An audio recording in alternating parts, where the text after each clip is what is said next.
So we're live. Live. Hi, everyone, and welcome to the Nerdy Up North podcast. It's a nerdy podcast and it's hosted by Northern Nerds. I am one of your hosts, Sam. And I'm the other host, Paul. And tonight we are joined by a very special person. And I'm very excited to announce the return of Captain Goodwill. It's been a moment. Oh, I thought you were joking. I thought you were going to lead up and say, No, and it's Sammy. And I'm like, Oh, okay. no. no, I'm here every week. And so is Sonia now. Sonia's kind of get rid of her, like after the month of I'm December. like a bad smell. Yes, so we are joined by the beautiful Sonia as well with her luscious blue, purple hair. I was going to say blue hair, I don't know why. And we have a very special guest making his Nerdy Up North podcast debut. I was going to say, not for the channel though, because he has been on the Trekking Boys, the sexy Trekking Boys a few times. So yes, we've got Mark who produces the Shuttle Pod show. So thank you very much, Mark. Purple hair. I was going to say blue hair, I don't know why. And just to... with being a new guest to the podcast as well, tell us a little bit about yourself. Give us your nerdy credentials, Mark. Me? Yes. That's I don't know. I grew up a giant Star Trek fan. I found it when I was a very small child. I dressed up as one captain or another for Halloween over the years growing up. I wasn't secret about it, but it was my private little thing. I love chess. I love games. I love math. Space, rockets. I want to die on Mars. It's my dream to open the first bar on Mars. I'm trying to convince Erica to do that. So I don't know. I got outed as a Star Trek fan a couple of years ago, and now that we're making the Shuttle Pod show, I think you can't really get away from it. Yeah. Yes, I guess it's my thing now. Everyone has to have a thing, and Trek's not a bad thing to have, as Captain Goodwill will shout to the ends of the earth about, and never leave us alone about as well. So yes. So Sammy, do you want to do your little things? Oh, we're going to do our little things. Yes. So, got to ask the big question. How you all doing and what you've been watching? It sounds even more cringier, doesn't it? Not too bad. No, anyone been watching anything interesting this week? There has been a return of a show. You'll be happy to know that the Moonshiners is back. Oh, jeez. Yes, It's back. It's back for season 13. 13 seasons of the Americans drinking moonshine in the backwoods. So 13 years of making booze. Yep, and they've not been arrested, funny enough. So that's how real it is. But yeah, I'll give you a proper review after a few episodes because there's only been 2 episodes in, and they're hinting of like fist fights in this season as well. So I'm very excited. But other than that, I've just been watching season 2 of The Traitors. The Traitors is back as well. So Car Crash TV is #1 in the House of Watson at the moment. Awesome. I haven't started Traitors yet. Season 2 is getting there. Not as good as season 1 yet, but season 2 has been there. What about you, Captain, Mr. Goodwill? Have you been watching anything fun?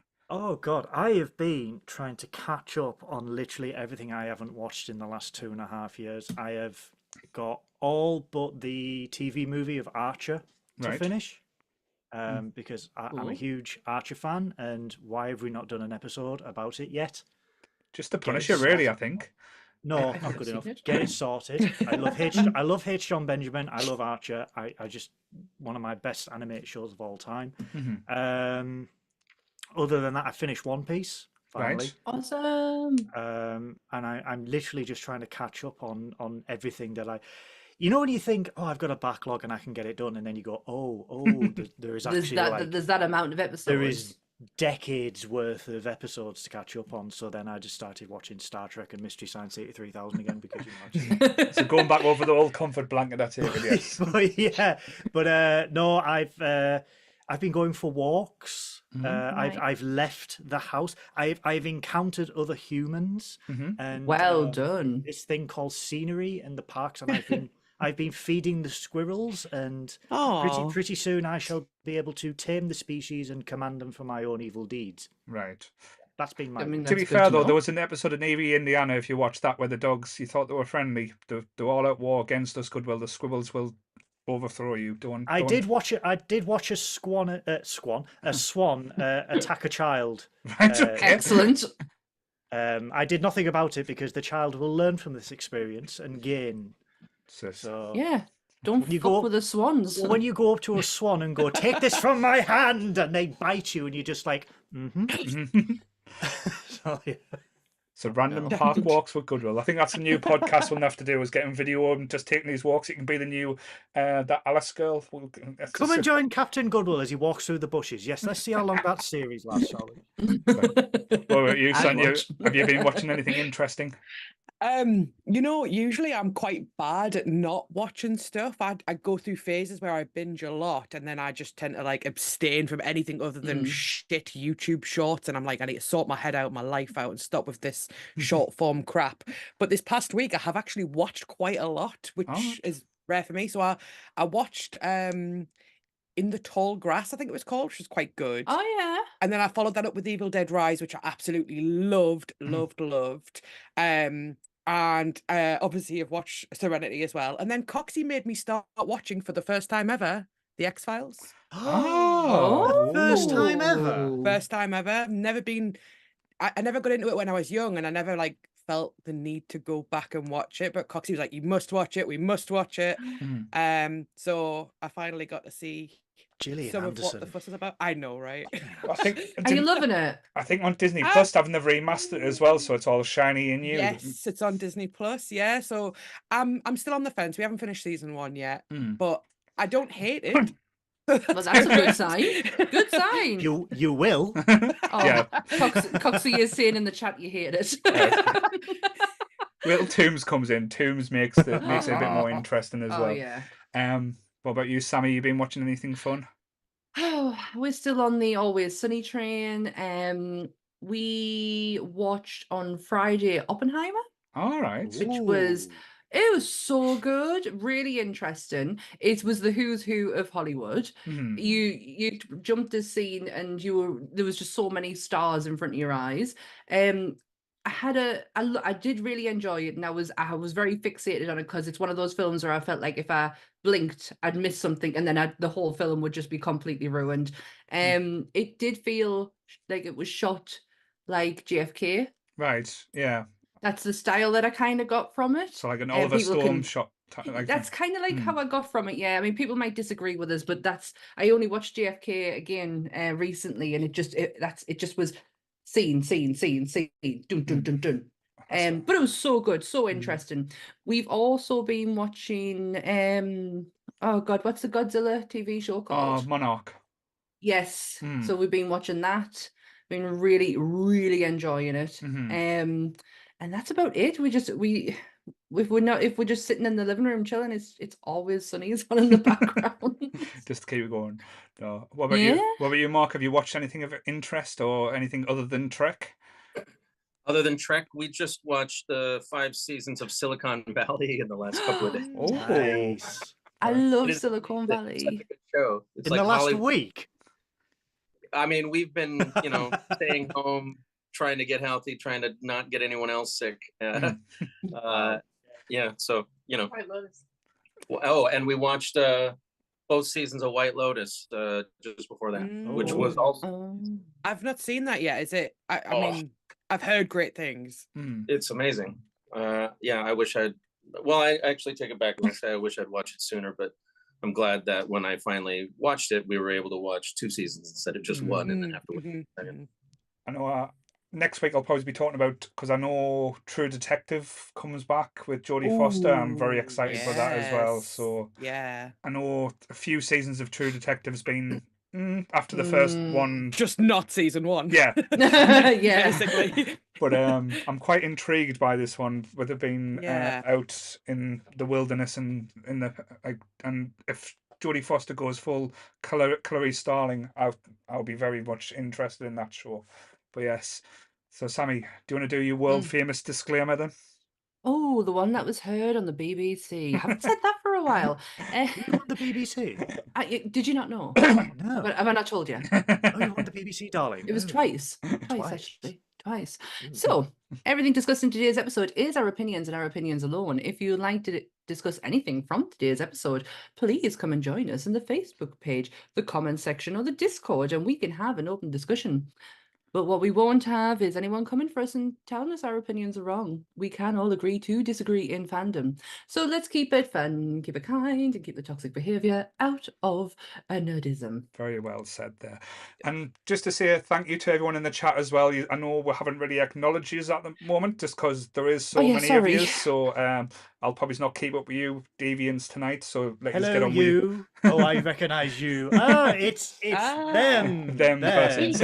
Hi, you. Yes. Okay, there you go. It's done. Yeah, yes. So tonight's episode is a very special episode.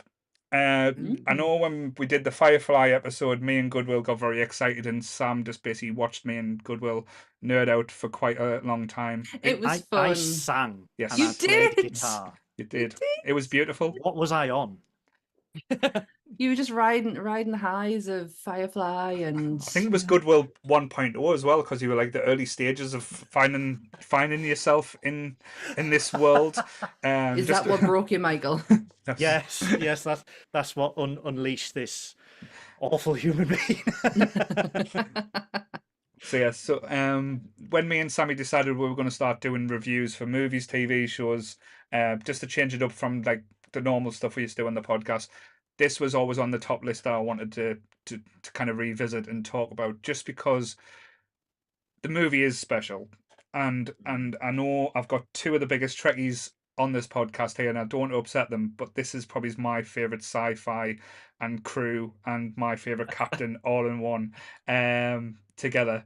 So, and Hey, I think get it. Yeah. Yeah. this is my No jam. Like arguments. space western, you can take Star Wars. I love Star Wars, but this does it better. I'm not going to lie. What do you guys think when we got Serenity? Because I know like it felt like a long time after Firefly finished, but it was only, what was it, 3 years? Firefly finished in 2002. This came out in 2005. It was Yeah. 2002, 2003 for season 1 of Firefly, Mm. and then this came out in 2005.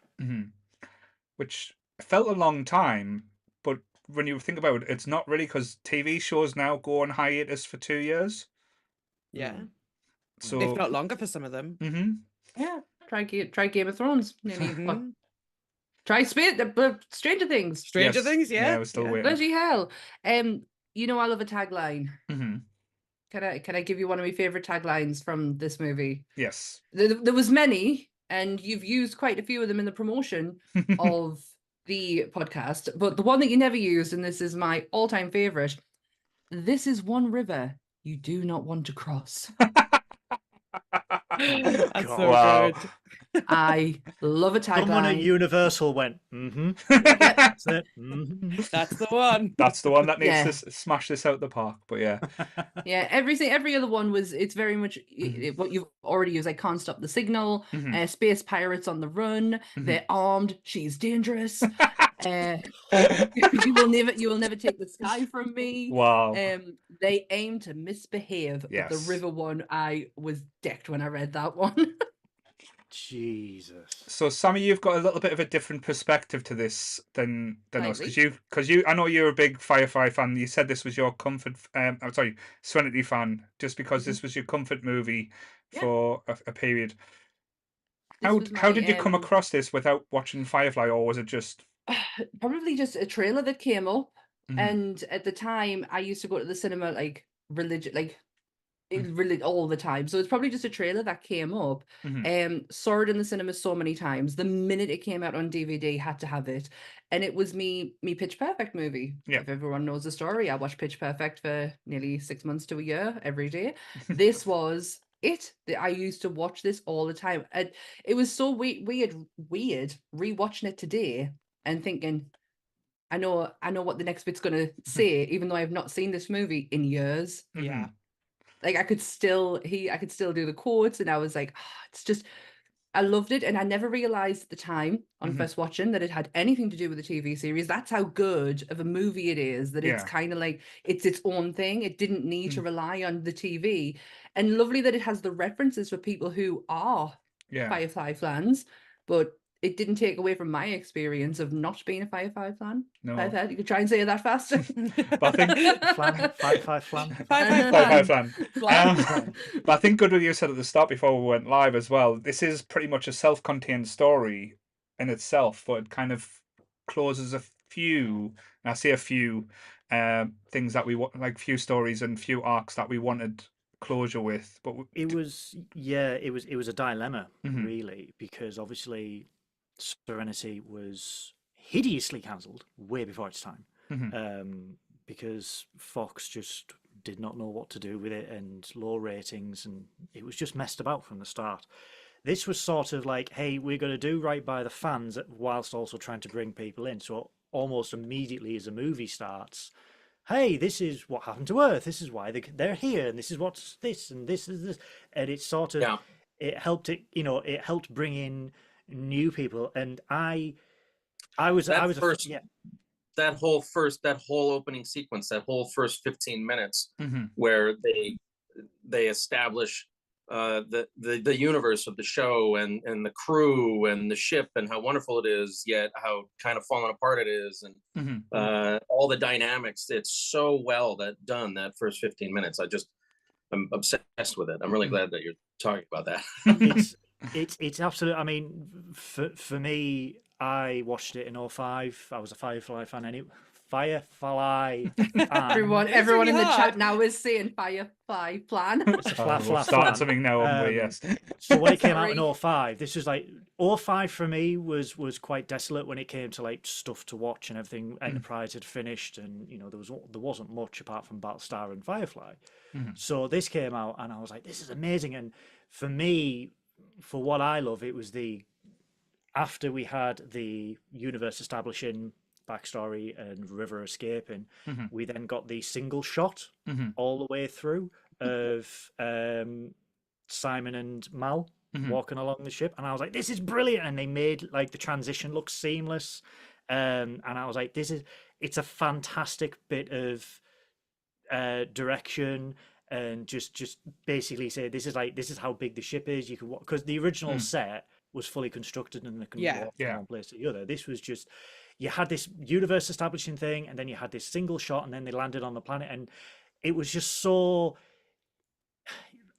I know a lot of people who got into Firefly because of Serenity, purely because of the first, like Mark said, the first 15 minutes of the movie, where you just got this instant dynamic of these people where, Mal and Wash, how serious is it going to be? Oh God, we're going to die. And it's like, but you got the tone, you got the dynamic of all these people, and a lot of people, when I was at university doing TV production, got into Firefly because of Serenity, and it was just like, oh yeah, I love the way they did this. I love the effects. I love the acting. I love Nathan Fillion for Nathan Drake. Blah blah blah. And it was, it was brilliant for me. This is a perfect summer blockbuster and a perfect summer movie to watch, where you've got a nice cool drink and you can just sit, and you don't have to watch Firefly. You can just sit and watch this and be just like, oh, this is awesome. That's why I love it as well, though, because Sam nailed it. It's basically it's for the Firefly fans, but it's also for the so hard, isn't it? Firefly fans, and also the just the regular cinema goer, because this is, as you said, it's a fun action movie. Well, it's action, sci-fi, western. It ticks all the boxes, but it gives you the emotion in it as well. Not many films can hit, because the first, even the first 5 minutes, when you get Rivers and Simon's story, and it's so clever how they give you it, you think it's in the moment, but when you find out it's a recording, and then you've got say the assassin that's going through, say the thing, and his rationale behind it as well is because he's so clinical, he's so deadpan, and but he's an amazing actor. I can never say his surname, but I can always say his first. Shuatel. I can't say it. I really can't. I find it interesting, Michael, that you said Nathan Drake. I don't know if you intentionally meant to say Nathan Drake earlier. I actually wrote in my notes, why didn't Nathan Fillion ever play Nathan Drake? What is Hollywood's problem? So he for the longest time, when Uncharted came out, and more specifically when Uncharted 2 came out, everyone wanted an Uncharted movie, and they said, you need Nathan Fillion, because Nolan North Nolan North's voice Yes. sounds like Nathan Fillion. Mhm. And a lot of people said, you need Fillion as Drake. And as it went on, it was more and more apparent that it wasn't going to happen. And then they did a fan flick, an Uncharted fan film starring Nathan Fillion as Nathan Right. Drake. And one of the running gags I had on Twitch, which really annoyed people because I believed it was true, was that I always said, "Oh, there should be an Uncharted movie with Nathan Fillion," and people were like, "But there was one with Tom Holland," and I just plainly refused to acknowledge it. We've had this Yeah, conversation many a Yeah. times, yeah. And it yeah, drove I get people you. insane. But I always associate Fillion with Drake, even down to the haircut in Serenity. It's bang on Nathan Drake. But There do was you a not think that Nolan- goes against Fillion though at times as well? Just because the fans seem to want them cast in pretty much any role that goes in. Because Everything. I know when Hal Jordan was supposed to be rumored as around, like literally the internet got up in arms and said he has to be cast as Hal Jordan, and when he Yeah. wasn't, like I know, like the Green Lantern film happened. Well, I still don't think it was as bad as, and Ryan Reynolds did a good job, but again, It was something, and choices were made. But I think because Fillion did his voice, didn't he, for a really long time in the DC animated movies, that everyone was up in arms. I probably was included. to be fair though, I've loved anything that Fillion's been involved in. Like I loved that show. What was it? Two guys in a pizza shop. Oh God, yeah. That was like when I Yeah. was introduced to him, and he was still the Same here. scariest villain in the Buffy universe as well Amazing when in he got Buffy. cast there. For the amount of years he was Johnny to us, that's all we knew him as, because that's his character in Two Guys in a Pizza Place. We didn't know him as anything else until he became Caleb. Yep. No, Yeah. no, he was in. Yeah. He was. I know he was in Firefly Firefly first. first, and when got See cast. that, but I don't know that part yet. Yes. But it's I don't know It was just Firefly when yet. Josh put all the Firefly cast into Buffy and Angel because he's like, I need to use them somewhere. Oh yeah, that's right. I keep forgetting. I completely, when I was reading about this today, I just kept ignoring the fact that he had anything to do with this. So I was like, just scratching that part. It's a testament to Fillion's performance that within 13 episodes he was forever known as Mal Reynolds. Yeah. He was The typecast perfect from captain. 13 He will always episodes. be my captain. Sorry, Goodwill. You shut your handsome face right now. But I do like in Con Men with Alan Tudyk that they used Nolan North and Nathan Fillion having this kind of like rivalry. I thought it was really funny. But you can tell how much Nathan Fillion loves this, because even in Castle, there was a in joke when he was dressed as Halloween as Captain Reynolds as well. But Sonia, so what was your introduction? Were you a Firefly fan first, or were you into Serenity? Got it right. It's a really it's a really odd one for me. So I saw Serenity first, but saw it in passing, did not pay attention, did not really appreciate what it was. Then got into Firefly and then was like, I think I've seen a film with these characters in it, but really could not remember the film. So unlike some who saw Serenity, which made them watch Firefly, mine was a total fluke. And then after the show, I was like, well, I need to go back and watch that film now. And then the second time I watched the film, I was like, okay, I've appreciated this so much more now that I've seen the show. So it's a really funny one. I think my brother got we had like a Love Film account where you could rent DVDs. Love film. Yeah. Love Film. So I think Joe Memory got Serenity. unlocked. Yeah. So like I'd seen it, but I hadn't quite appreciated what it was. Like I'd not really paid attention. So yeah, I watched Firefly, absolutely loved it. Was devastated that it didn't end. And then it kind of dawned on me. And then I think Joe mentioned something about Serenity, and I was like, wait, that's right. Yeah, that's the film of this show, right? Managed to connect the dots. It's like I need to go back and watch that now. So, I know it's like when Firefly finished and then they announced that they were doing Serenity, I was like, great, they'll tie up all the loose knots, they'll close all everything that you want to know. But you didn't quite get that with this movie as well. Like they did end the story arcs and the parts that they wanted to, but like there was still a lot more. And I know people talk about you get them from in the books or in the comics and stuff, but again, it's always difficult to pick them up and like go from there and know that like that in and out. But it would have been so easy for them to continue the story or continue in the verse because the characters were so rich and so like engaging and lovely, but one thing I did notice after rewatching this, I know I've watched this movie so many times, but I've never, like, because I knew we were going to talk about it, so I was like, right, I'm going to get engrossed, I'm going to concentrate. But the Mal we get in Serenity is a completely different Mal. Well, not completely, but like he is quite far away from the Mal that we've got in Firefly.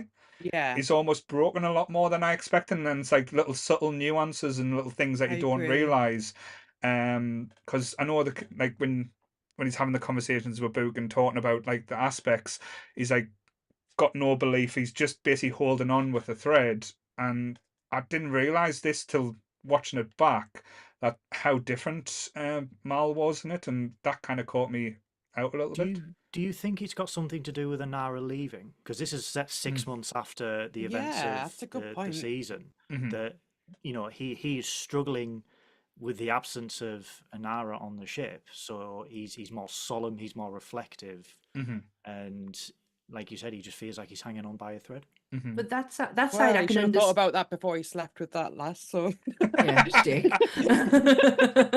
I do get what you mean with like you can tell there's something different about him because I have watched a bit of Firefly and he is very cheeky chappy in that one. Mhm. He just seems Mm. very downtrodden in He's Serenity slightly and desperate moody as well.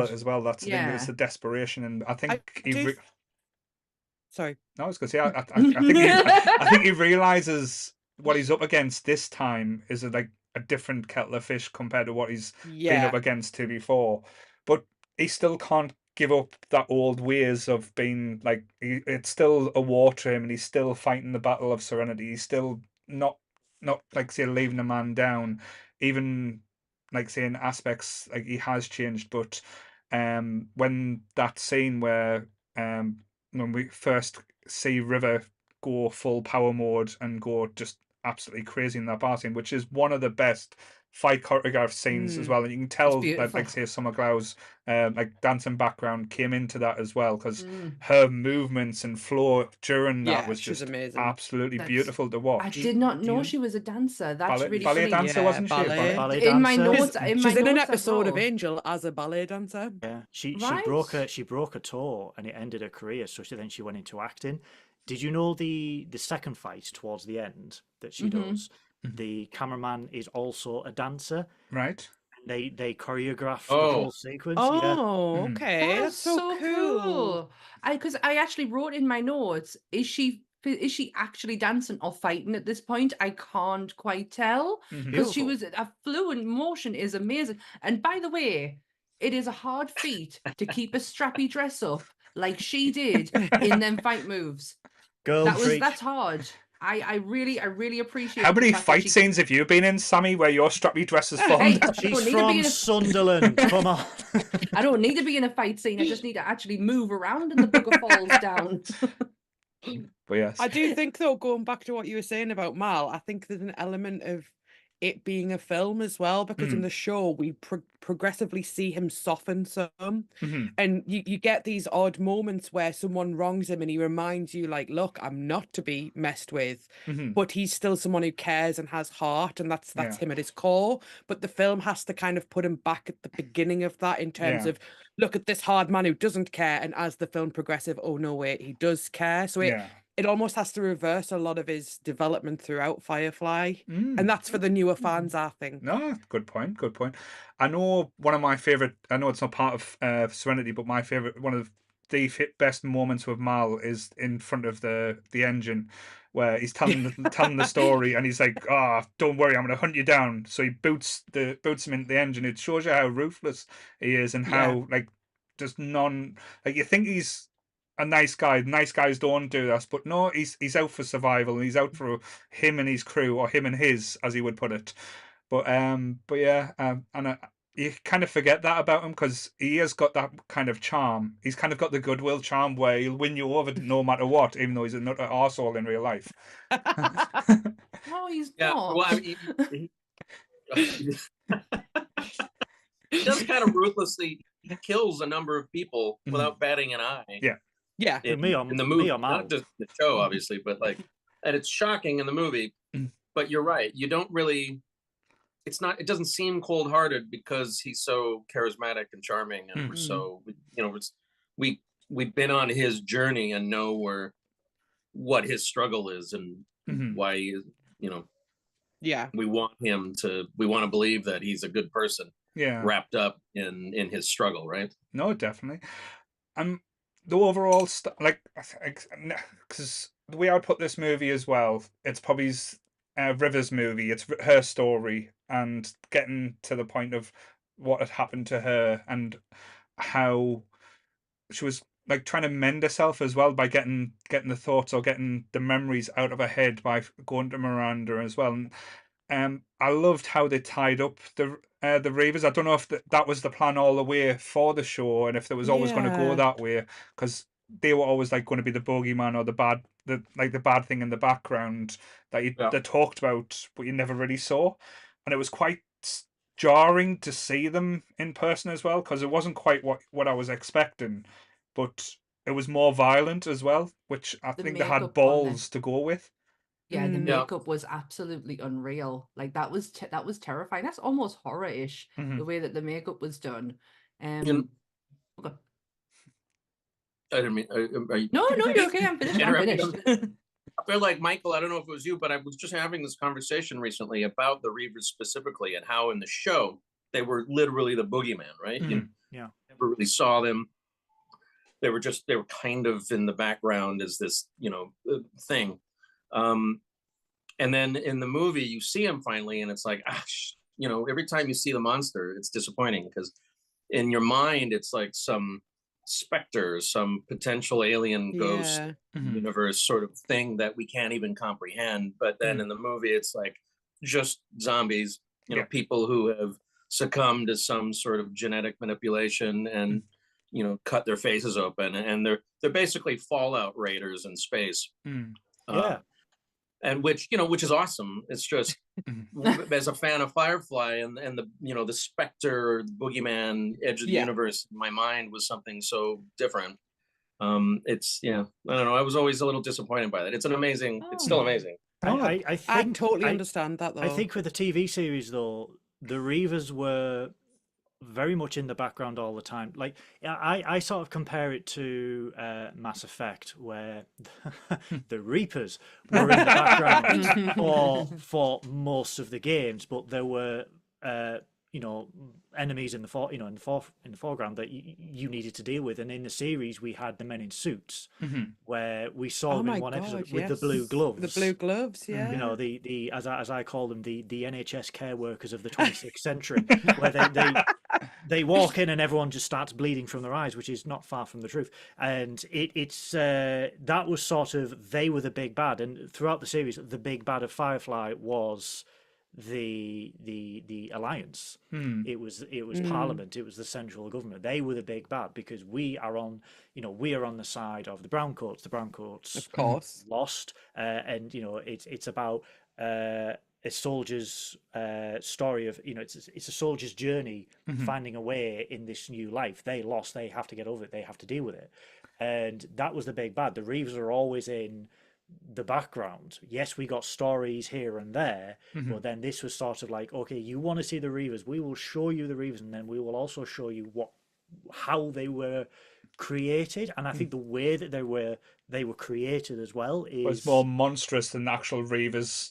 But then it ties back to the real monsters are the Alliance. Yes, you've got these big bads who will tear your skin alive while you're still there, very much like Tesco shoppers on a Saturday. It's more they were created because this government, this evil government, wanted to control a population to such an extent, and it just monumentally backfired on them. Yeah, so again, the big evil was, and the scene where these two evils meet. Yeah, that's amazing. That's one of my faves. Yeah, like Star Wars could only wish to have a scene like that as well. Like, because Star Wars wants to have, like, when they do, like, the modern day Star Wars, they want these big battles. I was going to say, you wash your mouth.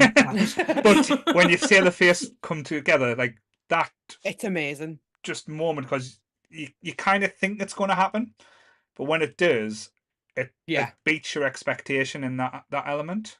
It's the assassin's kind of, and it's where, despite the fact that he's probably one of my favorite antagonists in terms of just like how we said before, clinical and methodical he is, he's also working for the Alliance, which means he's got bravado and he's got like, he thinks he's better than he is, and for a split moment he thinks he's won, and I love that. I love that he's almost quite glib, he's confident. The smirking, he's bastard's like, not even changing yeah, goals. yeah, he's like, oh look, we've totally got him, and then you see all of the Reavers come through, and it's just that instant face change of like, oh god, oh no, like what do we do now? Like I love it so much. I Well, agree that's with the that. second or third time he's been.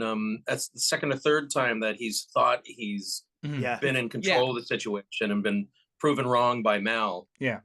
I Again, think, if you think about it, like from the topic we were talking about with the actual creation of the Reavers, again, it's about control, right? Yeah. So those who try to control need to be reminded throughout the entire film, and we as viewers need to be reminded that those who wish to control can't win. And I love that. I love that it's done subtly, and it's also done on a bigger scale as well. But throughout the entire film, it's control. It's about Yeah, well, belief I mean, as that's Mal's whole it's his the whole journey through the whole series and movie. Mal is trying to find freedom, Yeah, right? He doesn't want independence. independence. He's a brown coat and getting as far away from civilization. See, you should have just had a tea party, then it would have been all fine. But yes, I think though, going back to when we were on about villains and what makes a good villain, he thoroughly, passionately believes yes, in what he is doing is right, and he even says, it's for a better world, a world that I will not see and that I do not belong in, but I am doing it for a better world, and he believes all the way through, and that's what makes a compelling villain, someone that believes what they are doing is morally right. Absolutely. I think what I absolutely loved, he was a villain who didn't need to be defeated by being killed. He just needed the truth. Yes, and I love when a movie can do that it can make it so believable that he didn't need to be defeated in being killed, just simply having it put in front of his fucking eyes. And it's about belief, as Goodwill perfectly put it. Like the big key word in the whole thing is belief, because at the start Mal hasn't got any belief. He doesn't have any faith in anything. He's lost faith in people, lost faith in what he's doing. The assassin, like, because you don't actually find out his name, I don't believe. He's got true belief. He thinks what he is doing is right. What he is doing is for the greater good. He doesn't care what conviction. Yeah, he doesn't care what happens to him. He doesn't care what happens to anyone else. This is the mission. I've got full belief. And during the movie, you have the crossover, because then, as he tells Mal, you can't make me angry, and Nana makes the amazing joke saying, spend an hour with him, and then he finally realizes that he will start stirring up certain emotions, because you can see, as Mark put it, he can't outwit Mal. Like every way he turns, because Mal is as nice and crafty as he is, he's a very good captain. He's a very good commander, and he knows what he's doing, and he knows how to get where he wants to go and how to play the game. And he knows how to not give up. Exactly. Perfectly said. Yes. He's one of those guys. That's one of the reasons I relate to him, because I always used to say, like, if you want to keep me down, you better kill me, because I'll keep getting back, of course. And Mal is like that. He gets on every time he gets knocked off the horse. He gets back on. You're not going to keep him down. That's why I love this movie as well, and love the show, because it reminds us of so much of what us guys do as at Nerdy Up North, because we're like a ragtag. Kick people into jet engines. Well, to be honest, we have. It was 3 times, and you will never let it down. Come on. To be fair, we've kicked people to the curb, but yeah. But it's one of the things, though, because we're a ragtag group of things that's barely keeping ourselves together at times, and like as you said, even before we came on live now, Sonia's poor computer crashed 3 times. Yeah. So it's just like, say, but you won't keep coming back. Well, you hit on something here that is really tied into the thematic premise, not just of the movie, but of the series at large. And the idea of believing in something. Our bad guy, our antagonist, has that belief. He has his goal, and he's going to achieve it, and he's precise and committed, and all of that. Mal, he's the same. He's going to achieve his goal, but he doesn't know what his goal is. Yeah. Yeah. Like he's always just trying to put gas in the ship, right? He's always just trying to make sure they can eat. Yeah. And you know, it's really poignant that and that's the midpoint of the movie. It's where the narrative changes to Mal sort of fixing his own, confronting his own tragic character flaw, right? Where when Book is dying in Mal's hands, and he says, "Just believe in something. I don't care what it is. Believe in something." And that moment changes Mal, and from then on, he's dedicated to exposing, you know, the powers that be, in order to free River and his crew from being pursued and make the deaths of all of his friends now, right? They immediately find out that all of their friends have been killed as well, to make their deaths meaningful. And go, you know, go to Miranda, find out what the hell it is, and you know. And I love the fact that the movie had balls as well, and that it did the right deaths. It killed the right people at the right time. Did it? Well, we'll talk about the second death later. But like the first one, Wash's death, was perfectly timed. It was a perfect character to go. It helped the story, and it helped drive the passion as well. And it always left that story unopened because you never really found out about like the Shepherd books past. Yeah, that's my biggest upset. You do in the comics. Yeah, I researched it online, but I would have loved to. Yeah, but I preferred it when he says, you know, when Mal says, you seem to know a lot about that world. You'll have to tell me about that someday. And when Book says, no, I don't. Yeah. Should just leave it at that. To this day, when I see that scene, I just rewatched this movie again this morning for like the 800th time, and that moment always strikes me, and I almost preferred that. I don't when he says that, I no longer want to know, like. But that's the Michael Myers effect. Not every story has to be told. The mystery should still remain. It should never. Not all mysteries have to go solved. Yeah. Sorry to take a jump on the Monsters podcast here, but like it's the Michael Myers effect. What? The fact that you don't like when they try and explain why Michael Myers is evil, you lose the interest, you lose the intrigue. It's the fact that they leave it open and leave the mystery. Leave the mystery for you to think. And why does he need motivation? Yeah, because evil dies tonight, Michael. Mystery is exciting, and I don't know. Yeah, it's the same as the conversation about the Reavers, though. No, it's that what you conjure up in your mind is always going to be far more outweighing what could be displayed on a screen or written in dialogue. Like you will always think of something more interesting and more whimsical than what you get, and it prevents that disappointment from happening. I did read the reason why it was them two in the movie that got the chop was to stop any sequels. Yeah, because they said they said they wouldn't come back for the sequels. I believe them two are the ones that said they wouldn't do anymore. I just thought that was a sudden point to make. Just take me out the movie completely. But I think Alan Tudyk was starting to take off with a lot of different roles he was doing. I was going to say Alan's done a lot since. But I don't think Resident Alien. I mean, it's brilliant. It's absolutely amazing. But going back, like as you said, the story and like everything that it does tell, like going through the belief and seeing the changeover and the crossing of like the beliefs, like where the assassin was losing the belief and how they did that at the end was like so well done. Even though, like as you said, the foreshadowing with Mr. Universe early on, you knew he was going to play a part. But funny enough, as I watched it back yesterday, and I never noticed this before, and I've watched this movie so many times, I thought I was watching an episode of American Horror Story when we got to Miranda, because Sarah Paulson was the. Oh yeah, I was like, in my notes, had no idea Sarah Paulson was in this film. Well, how about the guy that Mal shoots as he's being pulled away from Reavers is Glenn Howerton from Always Sunny. What? Yeah. Dennis, Space Dennis. Excuse me, Space Dennis. Space Dennis. Yeah, the guy who says, take me with you, and then Mal shoots him. That's Dennis. I'm going to have to go and watch that after this, because like I say, we were on Always Sunny train. I did not know that. Yeah. So the gang went to space finally, so it's fine. The writing in this movie as well. Yeah.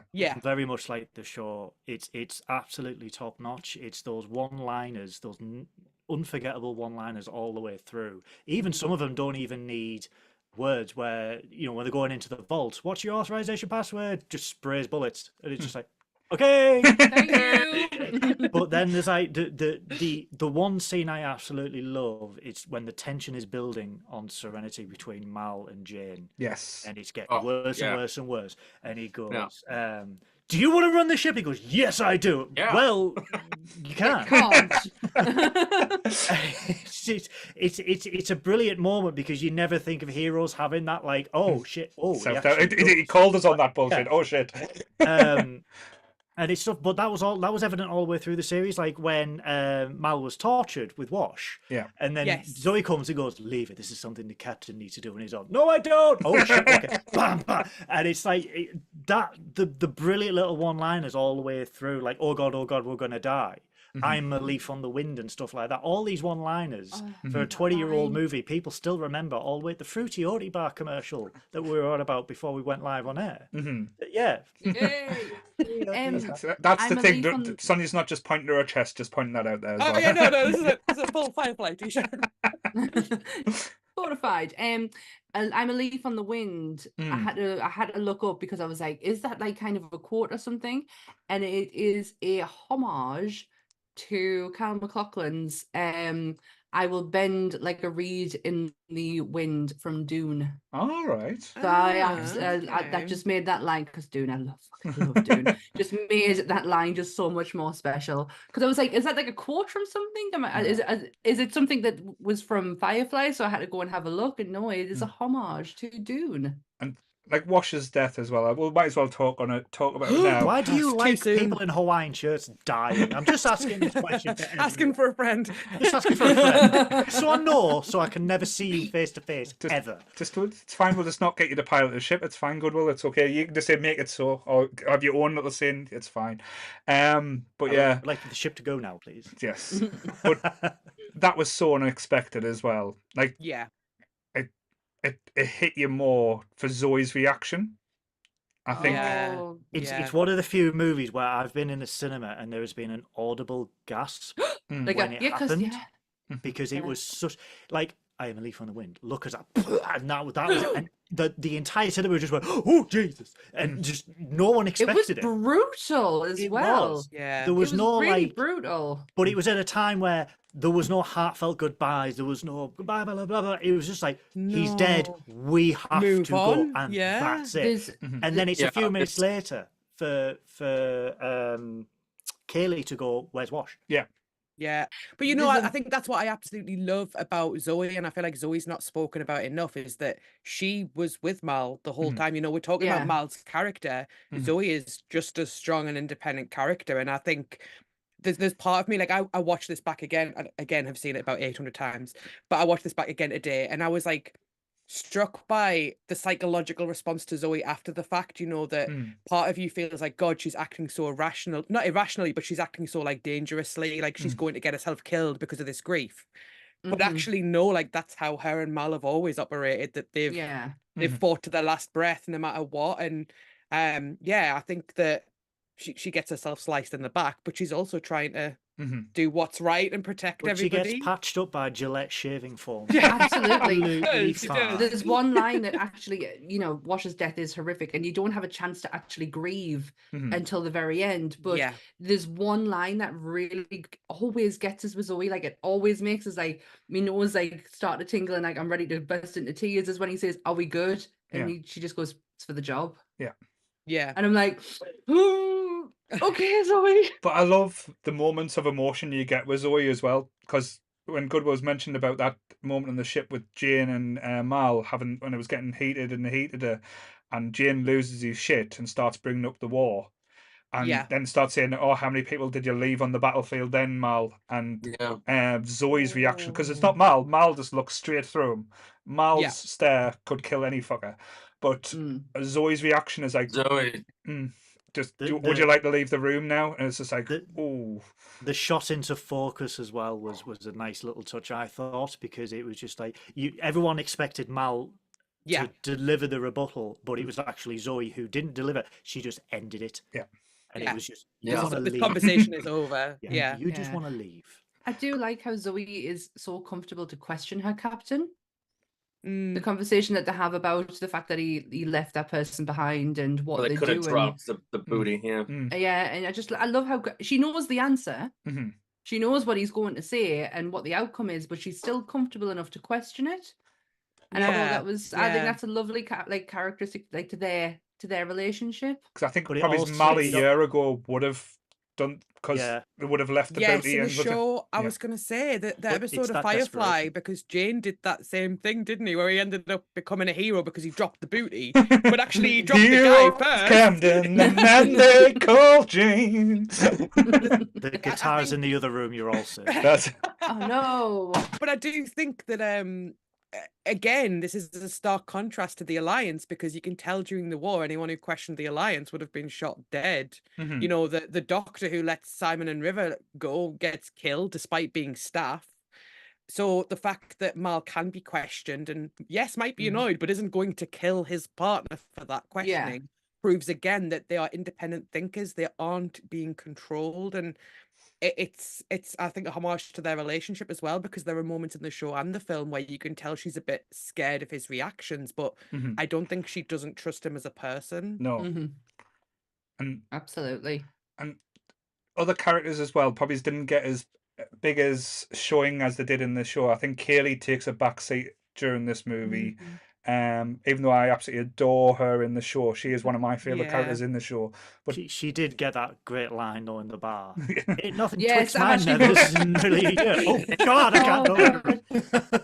Every time I watch this, my favorite character always changes. One watch it'll be like I'm all for Zoe, or another watch it's all Wash, or somebody else. And the one I watched today, I was like, oh my God, I forgot how amazing Kaylee is. The fact that she's like so Yeah. comfortable to talk about her battery operated friends, that she's like, I just absolutely loved her. I love the fact that it's so like it's lovely to have that kind of like a female having pent up sexual feelings as opposed to a male having it, which you would normally see if they hadn't had it for a long period of time. And I love that about her. to be But fair though, Mal going the into way that dad Kelly mode. was introduced to the show as well, like I said, that was one of the best introductions, because Yeah.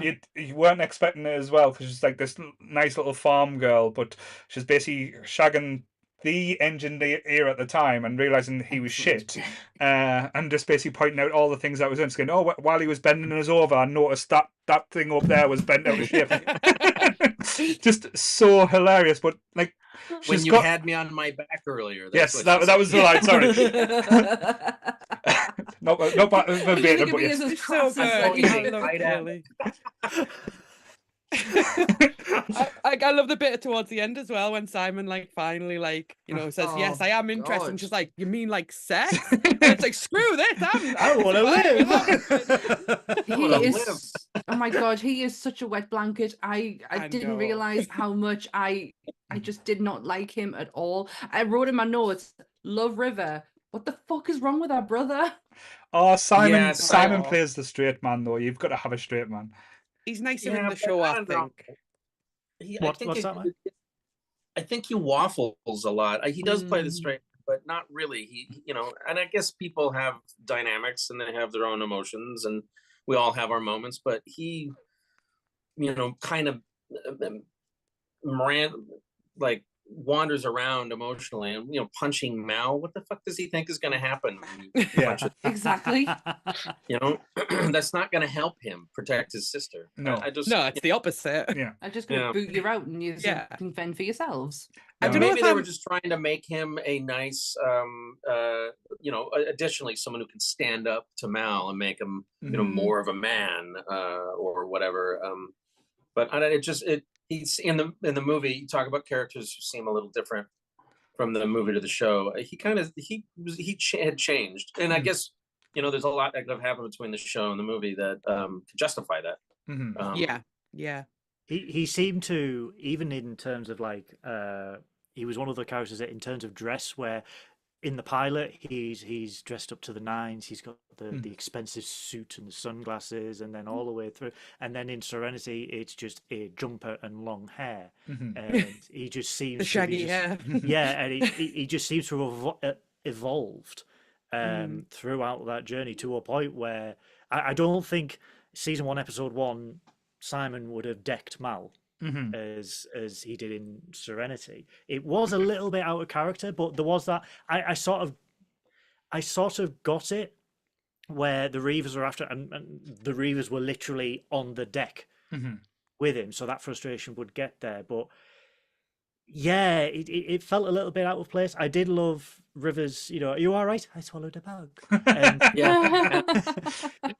it was really, She's but fine, Mel says. yeah.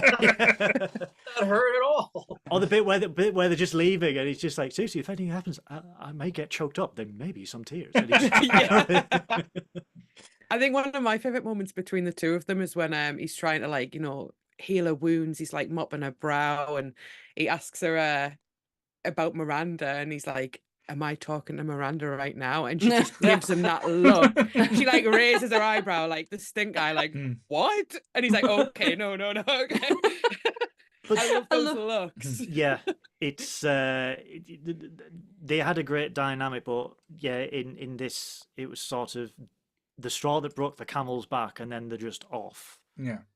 And yeah, I don't know, just took it away from You know, me. and it's interesting too. We talk about some of the issues with breaking the mystery. You know, like make the Reavers basically raiders in space, raider zombies in space. One of the things that they did really well with managing the mystery and slowly giving us little clues and growing was River. I think throughout the show, for the movie, she was so perfectly done, and maybe that's because Joss was sort of, since her story was the primary driving force, maybe her character just got that kind of tender attention. But so you know they could do it. Yeah. No, especially Oh, from the by last. the way, Sorry. I meant to say there's a lot of our people in this chat.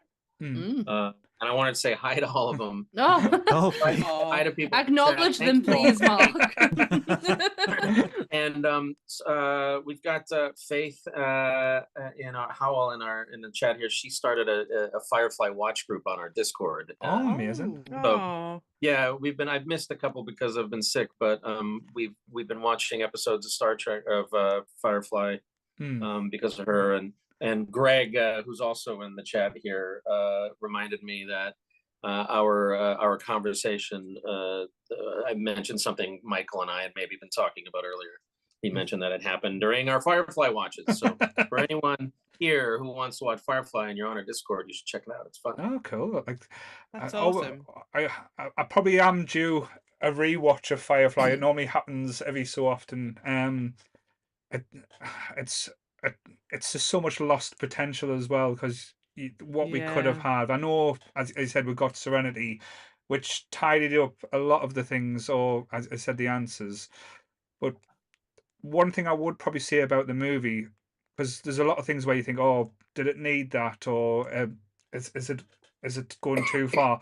There's not a lot of like stuff you would take out of the movie. I know you probably want to add more in, but it feels like the perfect run length. It doesn't feel like it stays around too long as well. Yeah, I agree with that. There's not much where I look at it and think, oh no, I would change that. You could have cut that down. Like I want more. Make it an hour longer. Do a Lord of the Rings length. No, God, no. Sonia, let's go. Put in Mark Sheppard and I'll be happy. Yeah, that's one thing I would say I did back. miss. Yes. What was it? Because I always call him Crowley from Supernatural now, but Just Badger in every universe. Badger, yes. It's such a good. The lawyer River from doing the Galactica as well. Yes. Yeah. Oh my Yes, he God, is, I love. Oh, we'll wait until you watch his X-Files episode. Oh, is he in X-Files? Yes. Mark Sheppard's in everything. Yeah. He is. Yeah. He's in the pilot, isn't he, for Firefly? Yes, I love the when River does the kind of British accent as well, and he's like really amazed. And he's like, oh wow, and someone else from the home country. He calls him a little king on his little hill. Yeah, it's so good. It's so good. I'm a member of the community. Sounded like Carl Urban from The Boys there. Good oh God! Didn't give him that one. Don't make me sound like McCoy.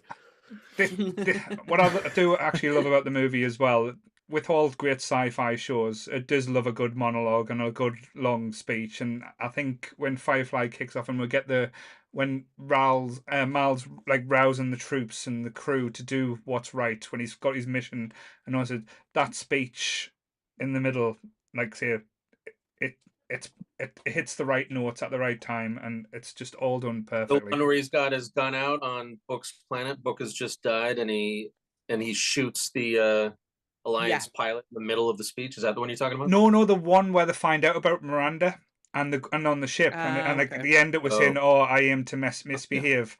Is that the first time we heard that famous line? Don't I think believe so. so. I'm sure it was said in Oh, Firefly. it can't be. I'm sure it was said in Firefly. I'm pretty sure that I That's a aim to movie misbehave. line. That's okay. Someone in the chat can tell us. I know Someone confirm, because that is literally, if you shop Firefly merch. I mean, I've even got a T-shirt. Literally, I aim to misbehave. Yeah. And I could swear, and it's probably the Mandela effect, that I only heard it in Serenity. I'm sure it's Firefly. Is it not when he's on the planet and he's having a drink at the bar, and they're saying, "What are you doing here?" And he's saying, "I aim to misbehave." I mean, Shiny is all the way through. I mean, Yeah. Shiny, but I can't remember if I ever heard it in any episode of Firefly. Mm-hmm. Someone needs to confirm this. Yes. Well, I'll watch the chat. And I need verification. It's in the movie, not the show, says Tiffany. Yeah. So that's it's crazy to think that this one line in a movie that happened 2-3 years after the show became the tagline for the entire show. Thanks, Greg. Greg's doing the more sensible thing. He's busting out Google for you folks. Yep. Thank you. It's crazy because even like it even just says Firefly on the T-shirt. Like, I have misbehaved, Firefly, and I'm just like, it wasn't. This show, nice. movie, they're both so full of amazing one-liners, right? Yeah. It plays puns and plays on things that people already say, plays on each other and their characters and the names. It's really clever that way. But every time I see this movie, I keep coming back to my favorite line in the whole thing, and it's less funny than most of the lines we all remember from the show. It's when Mal says, "When I start fighting a war, I guarantee that you'll see something." Yeah. It runs the hair up my spine. Just thinking of that. This movie is so jam-packed with so much good shit. It's really hard. I was making notes all over everything while I was watching, and I couldn't write down all the good shit that was happening fast enough. I've actually got one I've done actually try to be a bit professional and got a bit prepared. Oh God! I wanted it because I love the dialogue. The dialogue in this movie is amazing, and the end bit with River and Mal on the ship just talking, and I love the communication, and it's just a nice little ending touch to it as well. But I'll read how it says. So, but in all the buttons and charts, little albatross. You know what the first rule of flying is? Well, I suppose you do, since you already know what I'm about to say. The River chips in. I do, but I like to hear you say it. And Mal says, to hear you. Yeah. And then it goes, love, you can learn all the math in the verse, but you can take a boat in the air that you don't love. She'll shake you off just as sure as turning of the worlds. Love keeps her in the air when she's ought to fall down. Tells you she's hurting, for she's keen, makes her a home. Then River turns to him to say his storm's getting worse, and he goes, we'll pass through it soon enough. And it's just so nice. Then you get the little bit where something flies off the ship and Mal goes, what was that? But it's just, after all we've been through, all the emotion, all the trauma of the movie, and it's kind of like a little settling at the home. And they've found by the end of so the movie opens, right? I mean, there's that intro sequence, but the movie really opens with the ship entering atmosphere of some planet, and that bit flies off the front ship. And what was that? I don't know.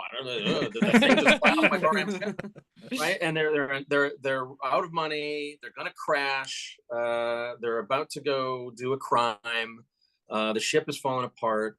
But at the end, right, the closing moment of the movie, what you're talking about, where they've found their own serenity in their bubble, in their little corner of the universe.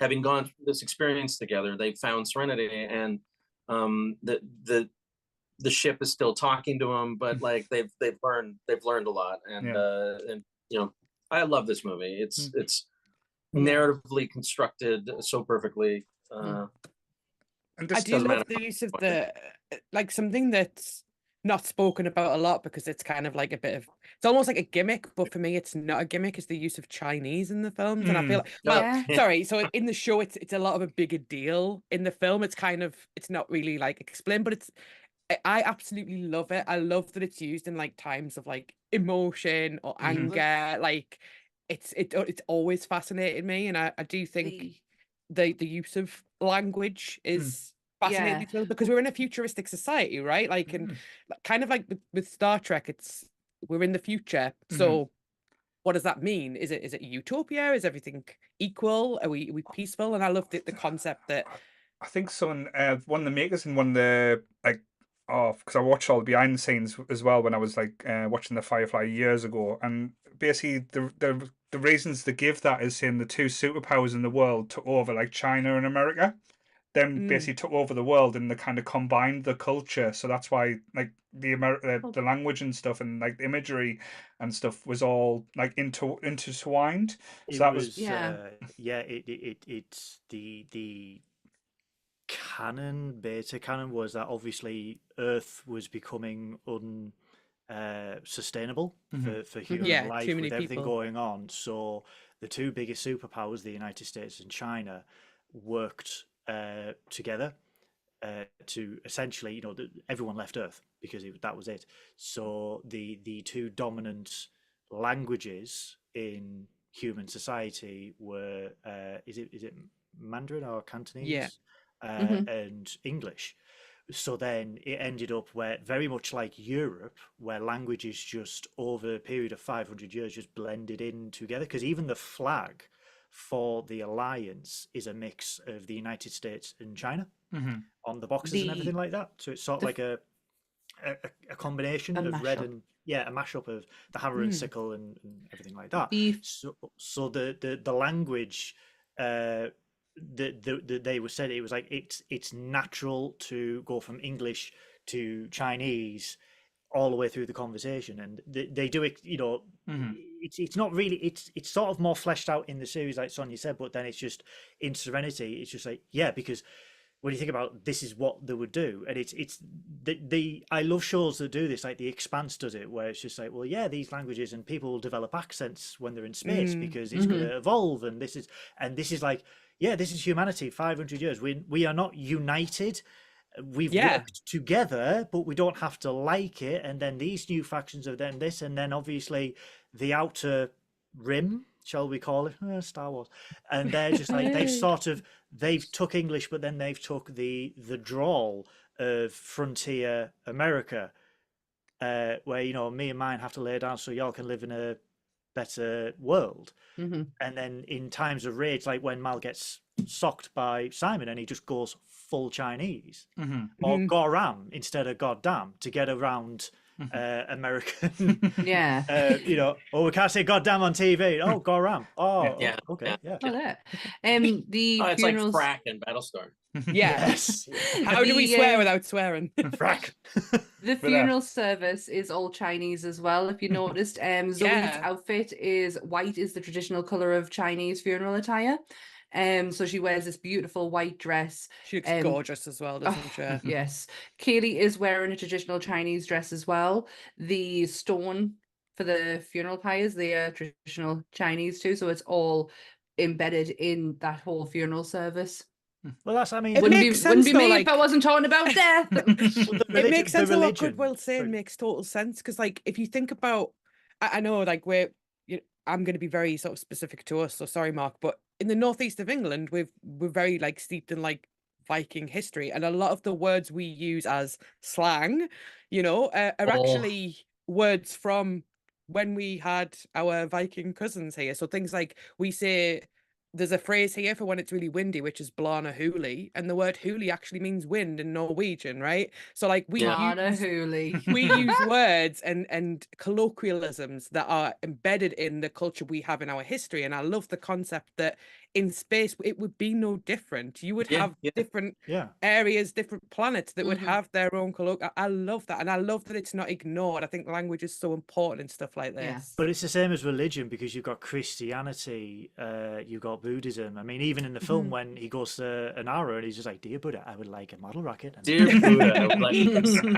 and it's like, it's a sci-fi western. How does stuff work? Don't care, pew pew. It's fun. But then it's sort of like, but look at the language, look at how things have evolved over 500 years. Religion is still here, the language is still here, it's just slightly different, which is how things, I mean, if you look at language between now and 100 years ago, it's completely different. Like, it's going to sound so sad.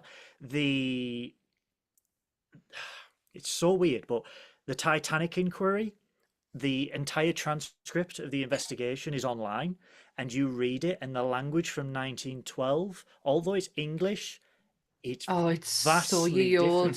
Where it's like, when they ask a question, I wish for you to tell me what you were doing on the day for this. I wish for you to tell me, not just can I or anything like that, like we do in. Or will you tell me? I've that would be rude, right? Yeah, you've got to be polite in it. But the way that this is why I love it, because it's just it's cowboys, it's Chinese culture, it's Americanism, it's imperialism, all molded into one, and it's Play-Doh. And they do it in such a way where it's just like, it's the ultimate sci-fi western. You've got Cowboy Bebop, you've got Star Trek, which was like Wagon Train to the Stars and stuff like that, but this is just, let's make cowboys and Indians in space, although we can't say that, but it's let's make this in space, and it was nailed perfectly, like we said in our review of our discussion of Firefly, that it was done so perfectly. It's one of them motions where the perfect actors, the perfect cast, perfect story all hit at the same time. And it's a shame that, I say it's a shame. I would love more. I would love to have The Expanse. I would love to have more about the verse. But I'm not sad for what we got, because if they never do anything again, it's perfect.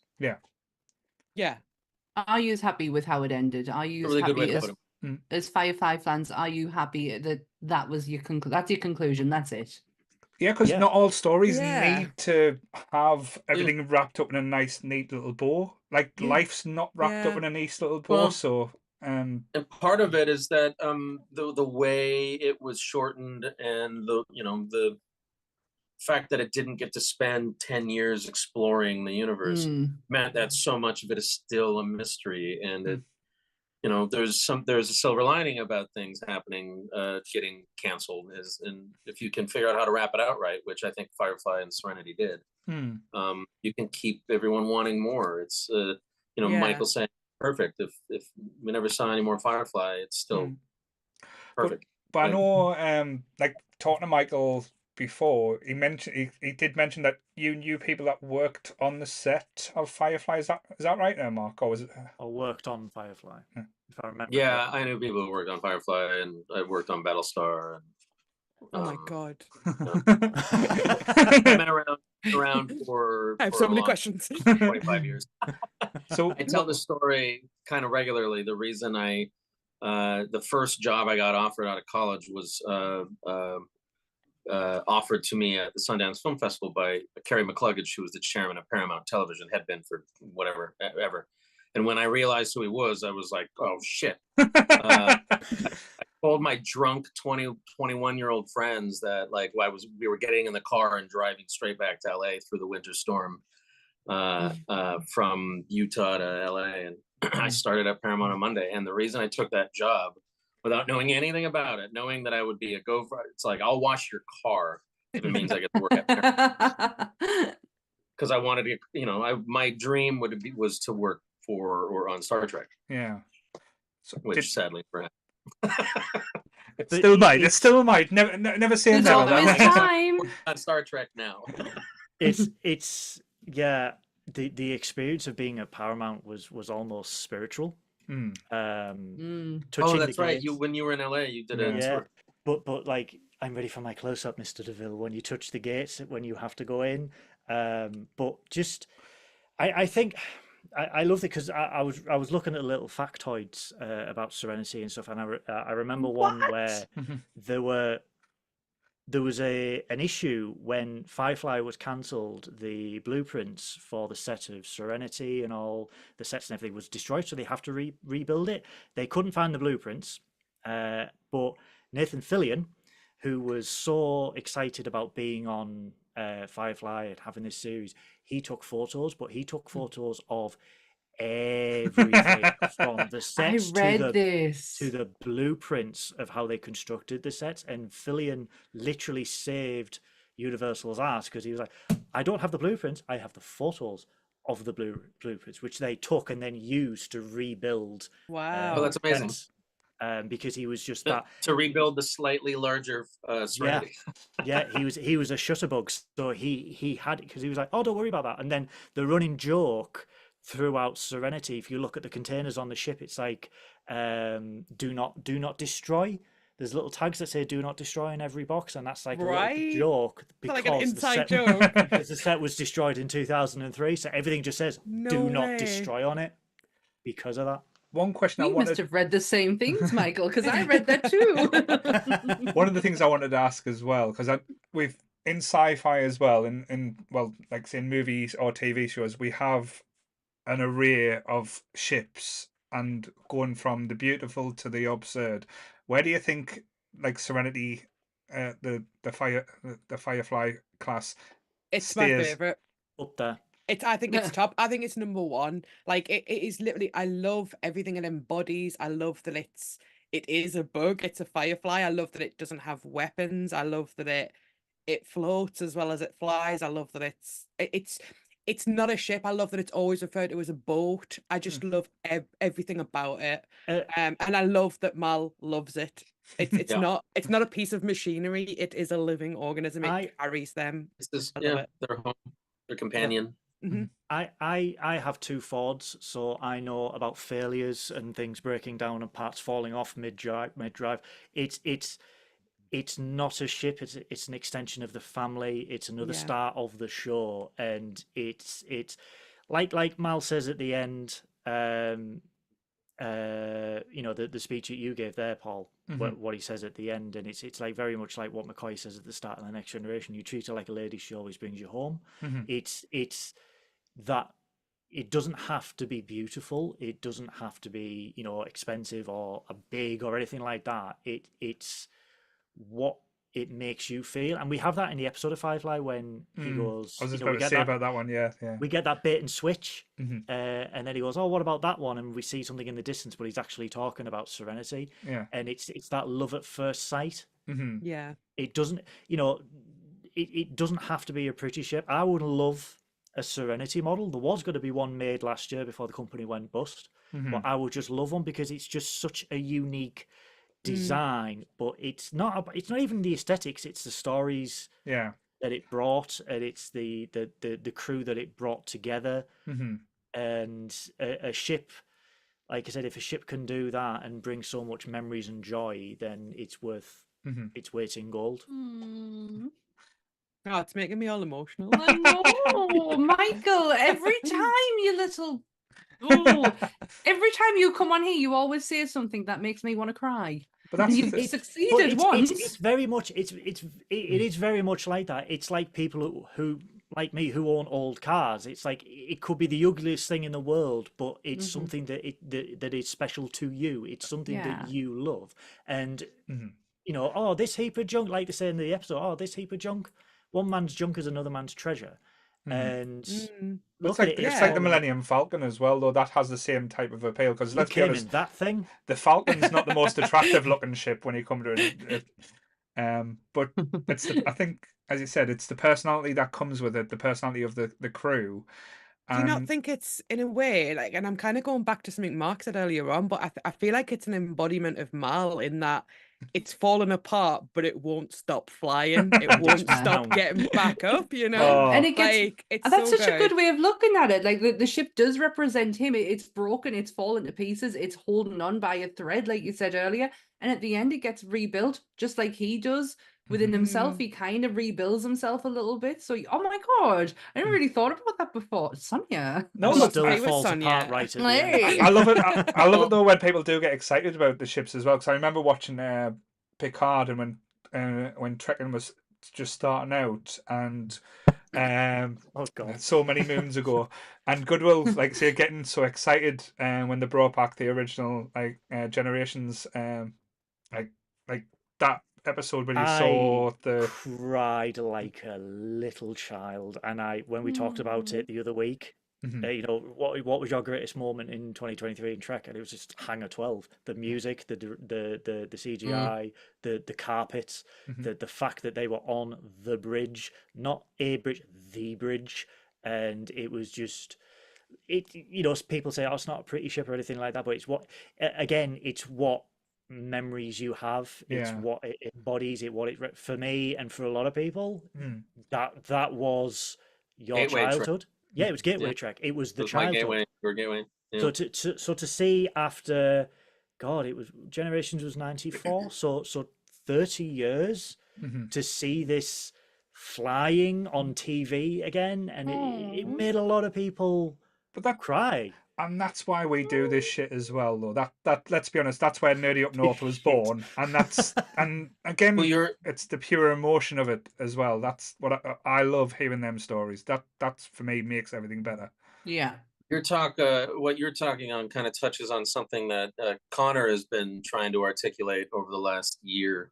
Oh. You know, over the last 20 years with meeting all fans of the show, and now over the last year of making our show, talking with so many of the people who made the show, producers and effects guys and makeup people, and the Akutas and everyone.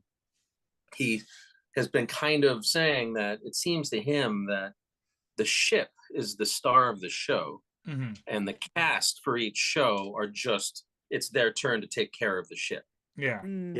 Which I think is exactly spot on when you're into the reason shows like Firefly or Star Trek or Battlestar work so well is because the ship is alive and being cared for by these people.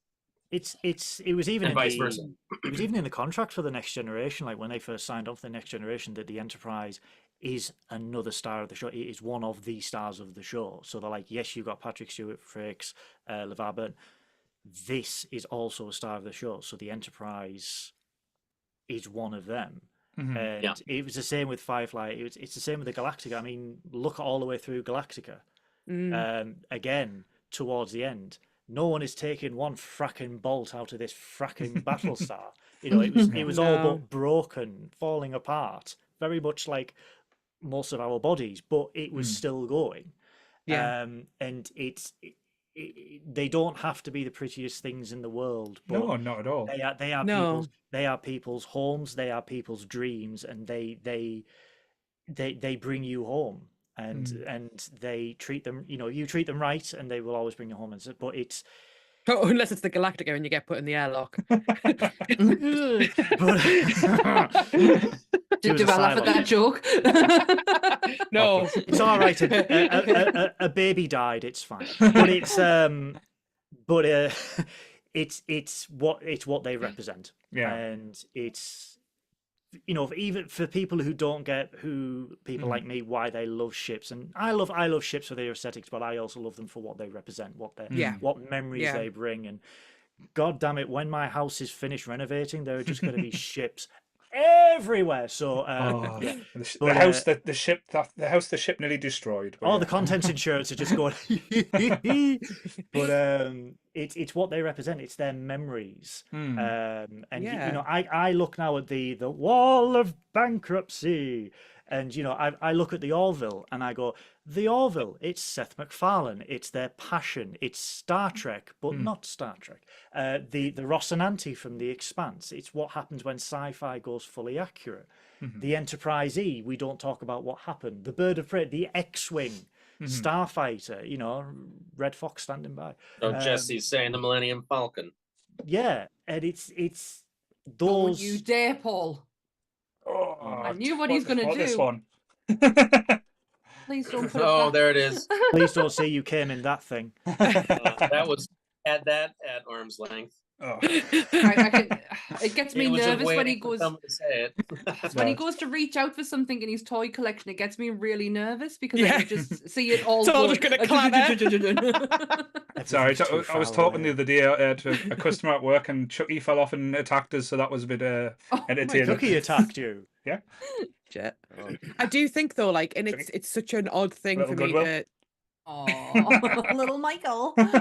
It's an odd thing to segue to, but if you think about like old haunted house stories, they always talk about how the house is alive and how the house is lived in and the spirits are a part of the house, but it's the house itself that is its own entity. And I do think of ships as the same thing in sci-fi, that it's its own entity. The people that are in it are living within this living, breathing organism that embodies the crew itself. And I'm not saying that the ships are haunted, but you get what I mean. To be fair though, that could be an interesting horror movie, you know, instead of haunted house, a haunted ship. Haunted ship. Yeah. Well, I mean, they have one on Enterprise. as we established All in our something. as we oh god, that episode, I remember that. As we established in our Firefly discussion, Firefly does take place in the alien universe. We did have a She's conversation. Weyland Yeah. Yutani. Yeah. Yes. Interesting. In the what? Alien. So- yeah. In the pilot of Firefly, you know when Mal's got the anti-aircraft gun? Mm-hmm. It is a gun designed by Weyland Yutani, who is the corporation from the Alien universe. Yes. I remember discussing that last time. You remember all of the Alliance soldiers? It's also in the Starship Troopers Starship universe. Troopers. Yeah. Well, that's Starship Troopers uniforms. And there is also Windows XP, so it's in some bastard universe. So where- everyone's fucked. Okay. No, we stayed with the stable operating system for 500 years. We didn't need to go any The only further. one that didn't Windows crash. Vista shows, like- caused Oh, the demise Vista of was a Earth. bastard. I didn't like Vista. So many shows do play homage though. Like I have noticed the Firefly in the background of a BSG shot that Yeah, on the pilot. Caprica. You can Yeah. actually see the Serenity in the background. Like sci-fi represents sci-fi and always pays homage. And I love that. I love that you can see ships in the distance. No, Or that definitely. you see like, you know. But Isn't talking Adama's about- quarters 1701D? yeah. I'm pretty sure it was. I think it was Adama's quarters. It was 1701D as well. God, I love I- Von Moore. Don't know if Sorry. Ron Moore was a producer and writer on Star Trek, and also the It's all creator and connected. writer for Battlestar Galactica. My prized possession is an autograph from him because I shocked him in 2012 when he was at a Trek convention, sick of hearing about the Next Generation. I was like, Mr. Moore, I loved Battlestar Galactica. And he was like, shit, really? Oh, right, okay. Come with me, my little friend. Let's take a seat over here. Because I know there's rumors flying around, and it's been going around for years that Disney are going to be going through the verse again, like rebooting. Wouldn't surprise me. How do you think they would go? Is it going to be a total? Sonia, no. No. How do you think they're going to do it, and then how do we want them to? Well, the question is, how would we want to do it? I wouldn't want recasting, but maybe just even not going with the Firefly story, just telling the story in the verse. Just continue with something else in the universe, in that universe. We don't need a rehashing. This is what annoys What me. about the next owner of the Serenity? Yeah, I wouldn't even be Yeah. sad about that. But if they recast someone else as Mal, I don't think it And would they even could go. discover little bits Oh. of Mal and Zoe and their crew throughout their own adventures in the Serenity. Yeah. Yeah. I would get on board with that. It's just if they go with a whole new, oh, this is going to be Firefly with a like same names, different cast, and just trying to do as a reboot. Make it as a musical. No. This is the issue. This is the We're issue in I'm the having. sky. Up above. This is the issue I'm having with Battlestar Galactica at the moment because NBC want to reboot, and like a lot of people Oh. have said, you created in the mid 2000s this vast universe that was awesome and people deeply loved to this day. Continue that. We don't need another reboot of a reboot. Just No. continue doing that. There's still plenty of stories to be told. The Yeah. whole point of Battlestar Galactica is all of this happened before and all of this could happen again. You could totally play on that. You don't even have to call it Galactica or anything like that. It's just no more reboots. No more reboots, please. No more reboots. No more reboots. You've established it. I mean, look at the last 24 years, what we have got and what they have established. Why do we need to reboot these? Very much so. We don't. No, I Nope. agree. No, we don't. So to wrap up, anything that we haven't touched on that you wanted to talk about? I know with you professionals with your notes and stuff. No, I covered all my notes. I thought this time I'm not going to go with me normal because we had people on, and I was like, no, I'll leave that for another time. But no, I've covered everything I wanted to. Now I'm finding that what I love doing is watching the movie and just writing down as I'm going, and just anything that kind of like comes to us. So I've covered everything I wanted to. Very much so. What about you, Sonia? Anything you want to add?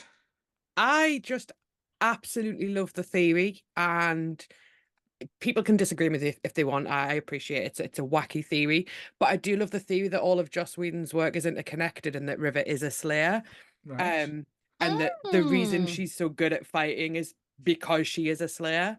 So that this is a futuristic version of a Slayer of what happened after vampires. Sunnydale. Yeah. Space vampires, Western. Same. Okay, I'm going to throw a curveball. Right. Okay. Chuck and Firefly are linked in the same universe, and Jane travel back in time. Oh, I wish I got that reference. To be fair though, the first 2 seasons of Chuck was on point, but then it got weird. Yeah, but yeah, sorry. Adam Baldwin, like I say, I think he is very underrated, but the way he plays Jane, So good. It's so yeah. perfect for Jane. Jeez. 100%. Yeah. Bit of my muscular buttocks. And if anyone does sell Jane's hats, I will probably buy one. Just saying. You would suit a Jane hat. You've got a Jane hat physique, I think. Possibly. So it can be the hero of Sunderland, the man Cannon. they call Paul. Paul. He's even got a street named after him. Paul, the Yes. man they call Paul. He started a podcast and downhill from there. Yes. Well, to be fair, Sammy has that dubious on us, so yes, we'll give her that. So thank you guys, and thank you for joining us for the chat about. I'm not even going to do my normal what we rate it's this not out of worth 5 because, like as we've said, it's pretty much a perfect movie, and it's very rare we can actually say that these days as well, which is quite a nice feeling.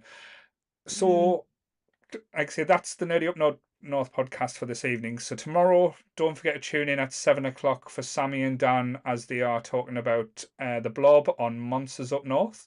Sounds awful when he It does, says it, doesn't doesn't it? it? It sounds I horrible. love the way he says that. The The amount Blob. of times I had to keep changing, I was like, the blob. No, We're going it's to be awful. talking about the Blob. The I Blob. know, and especially in our northern accents as well. Dan can kind of get away with it with her Essex accent, but me, it's like the blob. The Blob. It's awful. So you're talking about the 2 versions as well, the 1980s and what was it? Is it the Yeah, 30s or 40s? No, We are covering the 1954 one, no, 1958 and the 1988 one. right. 2 completely different films, 2 completely different takes. Really interesting conversation around the 2 of them. Please come and join us. Very much so. Goodwill, what have you got to promote for next Friday?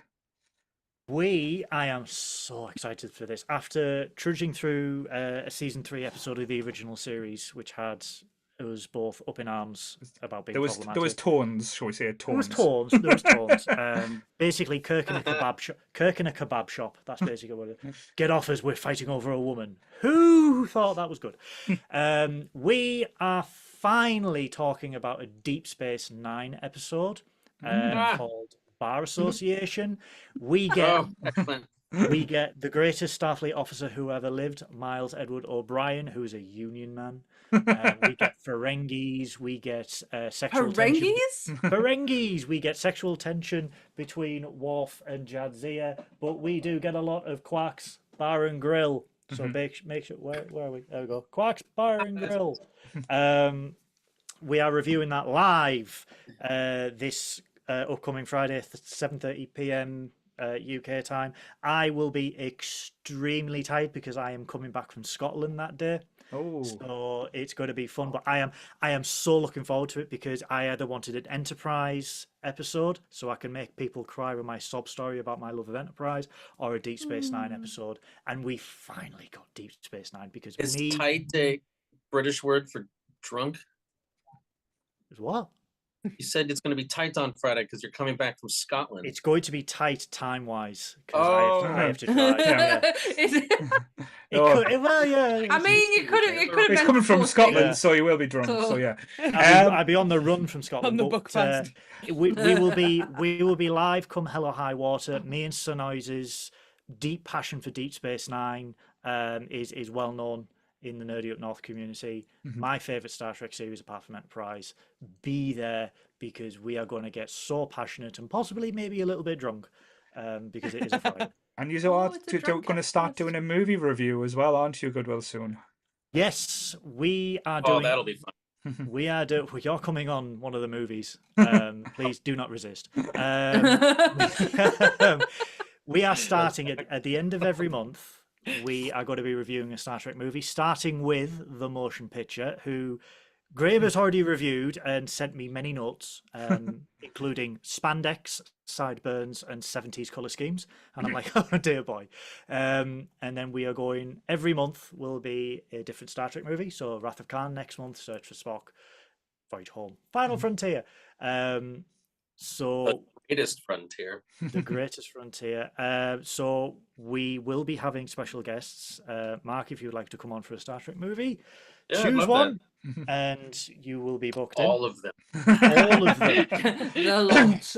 I'll just write down all of To be them.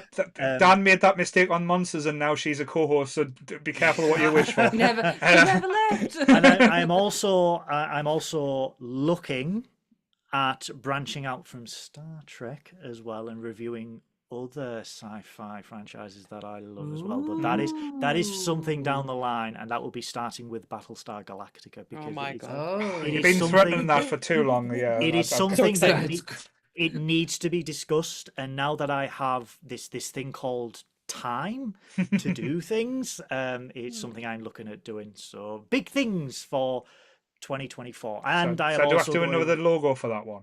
Well, there's going to be a nice little segue. You're going to love this. I am also going to the Shuttlepod live show in April.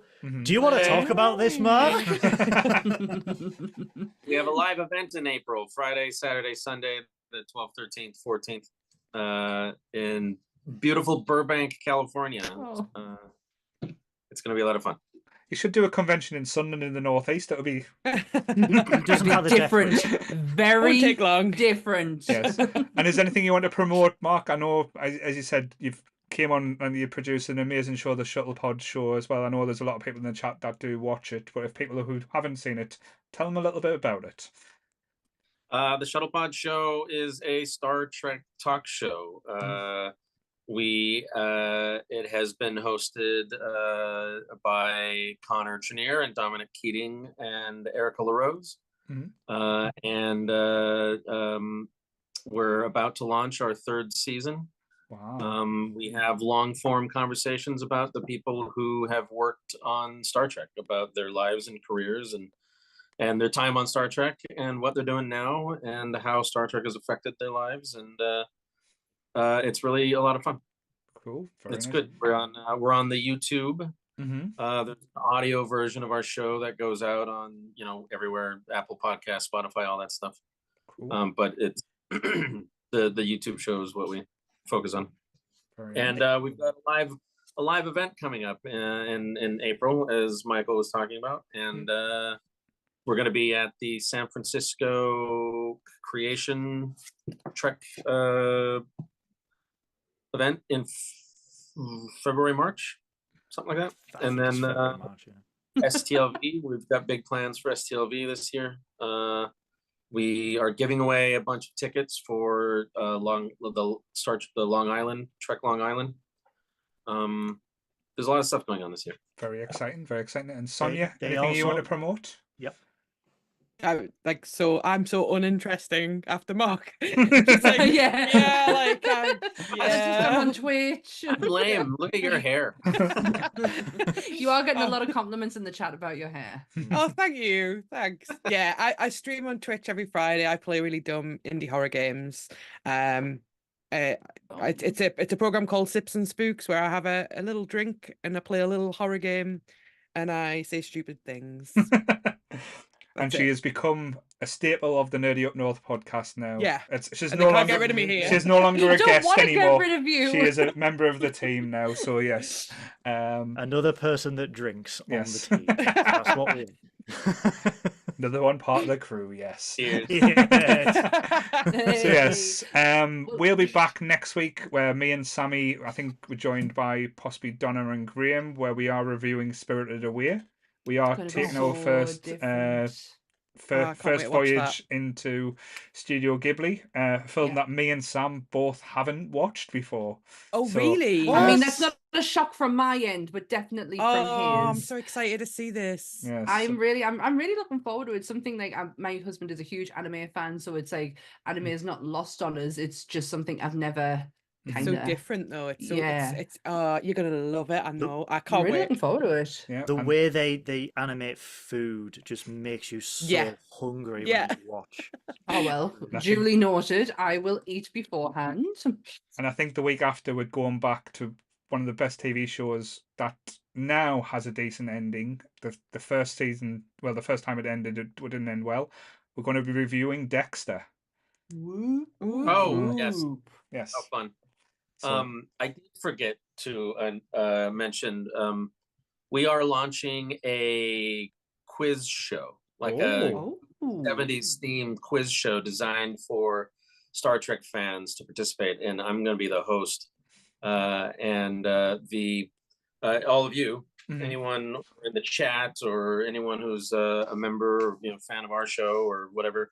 If you think you know anything about Star Trek, it's two people face off, and then we're going to have a year-long run, and we're going to have a tournament at the end of the year. Oh, Oh very good. wow! So cool. The Come and watch goal me lose. we want to have as much of it in person as possible, but for people who can't be in LA to shoot at our studio, we'll have them come in on video. Oh, nice But one. the goal is when we get to the tournament, we're hoping to bring in the winners Hmm. for the tournament to do like a live in studio tournament. Well, Sonia So here is if one of the I- most competitive people as well. We did an end of year quiz, and it just went from this is fun to everyone getting mortal and just like turning into Absolute the chaos. Yes. Mortals is northern for sober- heavily drunk. And the sober one. So what you're saying, Mark, is if I brush up on Trek, I have an opportunity to possibly come to LA. Is that what you're saying? It is a possibility. Possibility, right? Okay, Yes. I'll keep that in the back of my head. Yes. So yes. Look at Michael's face. Are you worried? Because you know I can do research. Oh, Looking no. forward to winning something, but The downfall of Nerdy Up North is the competitive between Sammy. But yeah. Civil War. So the civil nerdy war. But yes, so thank you everyone in the chat. Thank you for everyone that's Yes, thank you. joined us.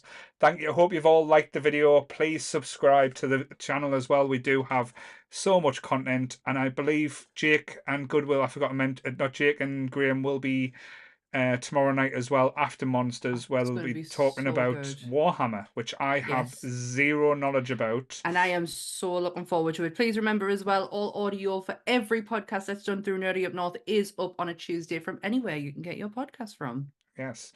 So that's it. Wrap it up. So same bat time, same bat channel, guys. Stay nerdy, everyone. Bye. Bye.